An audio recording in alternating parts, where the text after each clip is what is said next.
আপনি এরকম হাঁ করে তাকায় আছেন কেন? আয় পড়ছেন না? আব্বাই খালি কইছে আর আপনি সুর করে আয় পড়ছেন।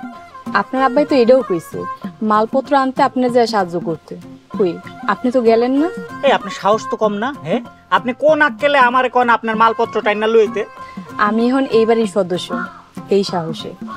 আপনার মতিগতি কিন্তু আমার ভালো লাগতেছে না। কোন মতলবে আইছেন? সারা জীবন থাকার মতলবে আইছেন? আল্লাহ যদি চায় তাহলে সারা জীবনই থাকমু। আচ্ছা ঠিক আছে, থাকেন। বাড়িতে দু একটা মানুষ বেশি থাকলে বাড়িটা বড় বড় লাগে, ভাল লাগে। কি ভালো লাগে? ভাল লাগে না? আমি তো ওইটাই কইতে চাইতেছিলাম যে ভাল লাগে না তো। আপনি না শব্দটা মিস করছেন। বয়স হয়ে গেছে তো, সিগন্যাল একটু কম পায়। একটা দিন ফেরা কি ভালো লাগে না? এই যে আমগো 4 জনের পরিবার, সুখী পরিবার।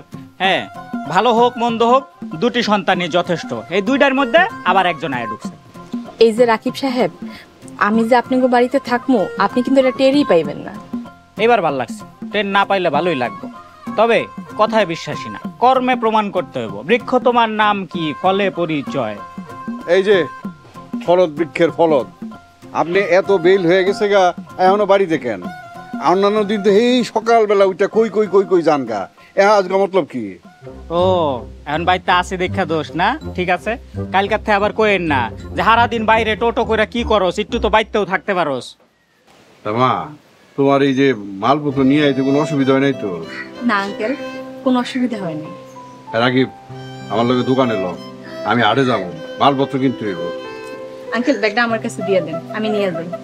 তুমি নিবা রিবা? আচ্ছা যাও, হ্যাঁ।